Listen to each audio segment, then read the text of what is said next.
बहुत तकलीफ होती है जब आप योग्य हो और लोग आपकी योग्यता ना पहचाने। तो मूवी स्टार्ट होती है और हम आन्या को देखते हैं जो अपने बॉयफ्रेंड जेनिया के साथ उसके अपार्टमेंट में रहती थी। जेनिया जो कि एक स्विमिंग कोच है और आन्या बेकरी में काम करती है। हालांकि वो दोनों कुछ महीनों पहले ही मिले हैं, पर तब आन्या दुबली पतली हुआ करती थी, लेकिन अभी बेकरी में काम करने की वजह से उसका वेट दिन पर दिन बढ़ता ही जा रहा है। और एक दिन जब उन्हें साथ में पार्टी में जाना होता है तो आन्या अपनी पिछली रखी हुई ड्रेसेस को ट्राई करती है, जिनमें से एक भी ड्रेस उस पर नहीं आ रही थी और कुछ कपड़े तो पहनते पहनते फट भी जाते हैं। काफी ज्यादा कोशिश करने के बाद फाइनली उसे एक ड्रेस मिल ही जाती है जिसमें वो किसी तरह से घुस जाती है। पर जब जेनिया आन्या के ऐसे बढ़े हुए वेट को देखता है तो वो काफी शर्मिंदगी महसूस करने लगता है और आन्या के सामने तरह तरह के बहाने बनाने लगता है कि वो किसी तरह से पार्टी में ना जाए। एक तरफ आन्या भी अपने बढ़े हुए वेट को लेकर काफी परेशान थी और वो तो चाहती ही थी कि उसे लोगों के सामने ना जाना पड़े, तो वो उसकी बात मानकर घर पर रुक जाती है। पर इस चीज का भी उससे कुछ खास फर्क पड़ता नहीं, क्योंकि जेनिया के जाने के बाद वो अपना फ्राई किया हुआ खाना खाने लगती है। तभी जब वो सोशल मीडिया स्क्रॉल कर रही थी और देखती है कि जेनिया के स्विमिंग क्लब में जितनी भी लड़कियां आती हैं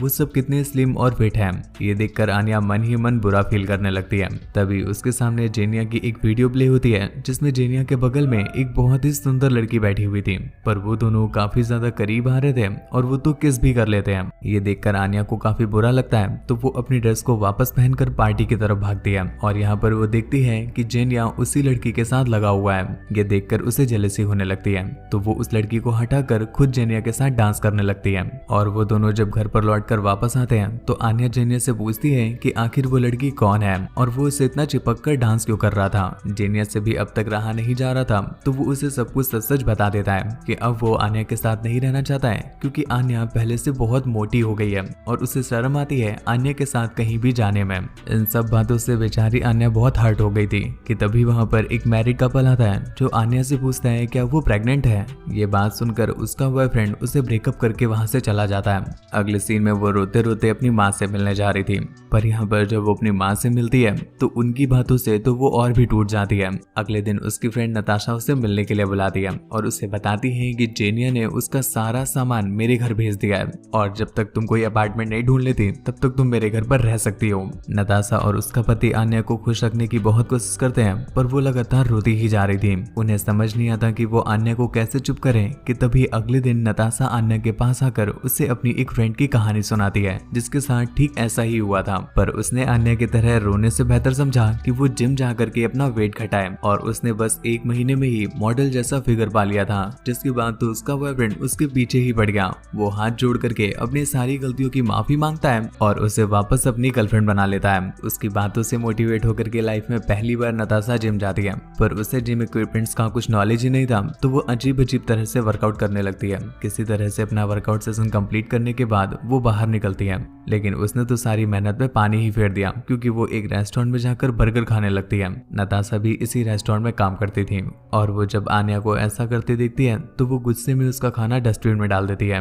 घर आकर आन्या अपनी पूरी बॉडी में मॉइस्चराइजर लगाती है और अपनी पूरी बॉडी को प्लास्टिक से रैप कर लेती है, क्योंकि उसे ऐसा लगता था कि वो अपनी बॉडी को दबाएगी तो उसका वेट कम हो जाएगा। उसी रात आन्या जब एक बार फिर से फ्रिज से कुछ चुराने की कोशिश कर रही थी तो नताशा आकर उसे रोक देती है। अगले दिन वो खुद में ही ठान लेती है कि अब वो बिल्कुल भी जंक फूड नहीं खाएगी, पर ये चीज तो उसके लिए और भी मुश्किल होने वाली थी, क्योंकि वो तो एक बेकरी में काम करती है जहाँ पर शुगर और जंक फूड तो भर भर कर होती है। और उसी दिन जब वो केक बना रही थी तो अपनी उंगली में लगी हुई क्रीम को वो चाट लेती है, तो इसके लिए वो खुद को सजा देने के लिए वहीं पर 10 स्क्वाट्स करती है। दिन भर जब वो कस्टमर्स को अलग अलग तरह की चीजें खाते देखती तो उसे भी खाना अपनी तरफ बुलाने लगता है, लेकिन वही बुलाता है मगर जाने का नहीं। पूरे दिन वो किसी तरह से खुद को कंट्रोल करके रखती है, पर उसी शाम जब बेकरी बंद होने वाली थी और किचन एरिया में आन्या अकेली होती है कि तभी उसकी नजर पड़ती है एक केक पर। वो काफी देर तक खुद को रोकने की कोशिश करती है और दूर से ही उस केक को निहारती रहती है, पर एट लास्ट वो खुद को नहीं रोक पाती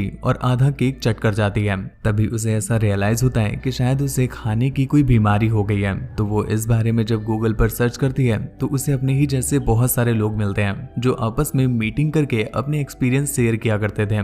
तो आन्या भी उनकी मीटिंग ज्वाइन कर लेती है और यहीं पर उसकी मुलाकात कोलिया नाम के एक बंदे से होती है। यहाँ पर वो सभी जब अपना एक्सपीरियंस शेयर कर रहे थे तो आन्या अपने आप को एज अ रिपोर्टर बताती है, क्योंकि आन्या को खुद के बारे में बताने में शर्म आ रही थी। वहां पर बैठे लोगों की बातों से ये चीज समझ में आता है कि वो लोग मानने को तैयार ही नहीं है कि वो जंक फूड खाते हैं और उनके ज्यादा खाने की वजह से ही ये सब कुछ हो रहा है। उनकी बातों में तो तरह तरह के बहाने थे कि इस वजह से उनका वेट बढ़ रहा है, इस वजह से उनका वेट बढ़ रहा है। ये बात कोलिया को पसंद नहीं आती तो वो उठ करके उन्हें समझाने लगता है और उनसे कहता है कि जब तक हम मानेंगे नहीं तो सुधार कैसे आएगा। और मुझे ये भी पता है कि जो सामने आन्या बैठी है ये कोई रिपोर्टर नहीं है, बल्कि ये खुद इस चीज से परेशान है, इसीलिए यहाँ पर आई है।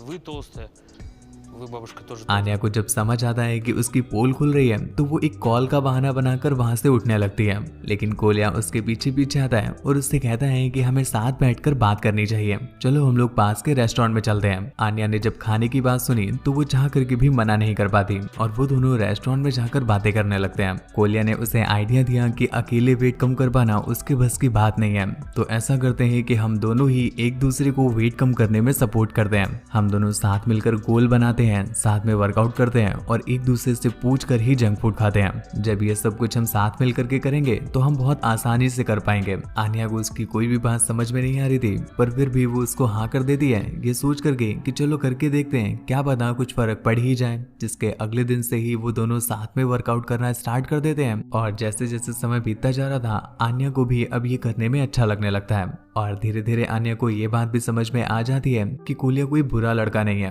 वो हमेशा हर किसी का अच्छा ही चाहता है, वो मदद करने के लिए हमेशा आगे रहता है और वो आन्या के जैसे खुद के मोटे होने पर बुरा नहीं फील करता। हालांकि वो आन्या से ज्यादा मोटा है पर फिर भी इस चीज की उसे कोई शर्म नहीं आती, बल्कि वो तो इससे भी अपनी पर्सनैलिटी में इंक्लूड करता है। आन्या को भी उसके साथ रहना अच्छा लगने लगा है और आन्या जब कभी भी परेशान होती है वो कोलिया को फोन करके उसके साथ घूमने निकल जाती है और कोलिया उसे इतने अच्छे से ट्रीट करता है कि आन्या को वापस अच्छा लगने लगता है। पर आन्या हमेशा कोलिया से बस अपने एक्स की ही बातें किया करती थी, क्योंकि आज भी उसका मकसद सिर्फ अपने एक्स को पाना ही है, तभी वो इतनी मेहनत कर रही है। उसकी ऐसी बातें सुनकर कोलिया को जेलसी तो फील होती है, पर वो कभी भी अपने दिल की बात उससे कह नहीं पाता। इसी चलते एक दिन जब आन्या देखती है कि उसने अपना 10 किलो वजन घटा लिया है तो वो इतना खुश हो जाती है कि वो जेनिया को जलाने के लिए उसके स्विमिंग पूल क्लब में पहुंच जाती है और जानबूझ करके उसे टकरा कर अनजान बनने का नाटक करती है। जेनिया जब उसे इतना फिट देखता है तो एक पल के लिए उसे भी विश्वास नहीं होता और वो दोनों जब स्विमिंग पूल में पानी से खेल रहे थे कि तभी वो लड़की आ जाती है। वो बताती है कि जेनिया अब उसका बॉयफ्रेंड बन गया है और ये बात जब आन्या ने सुनी तो वो बहुत बुरी तरह से टूट जाती है। वो रात भर एक क्लब में जाकर के दारू पीती है और अगली सुबह जब उसकी आंख खुलती है तो वो कोलिया के बेड पर थी और उसके कपड़े भी नहीं थे। ये देखकर आन्या काफी डर जाती है, पर कोलिया उसे विश्वास दिलाता है कि उसने कुछ भी नहीं देखा है। इवन पिछली रात तो आन्या दारू पी करके एक अनजान बंदे के साथ उसकी कार में जा रही थी, पर तभी सही समय पर कोलिया ने आकर उसे रोक लिया और इस वजह से उसे उस बंदे से मार भी खानी पड़ी, पर वो किसी तरह से आन्या को बचाकर अपने साथ ले आता है। आन्या जब एक बार फिर से अपनी मॉम से मिलने जाती है तो उसे रियलाइज होता है कहीं ऐसा तो नहीं है कि उसके डैड भी उसे बचपन में छोड़कर चले गए थे।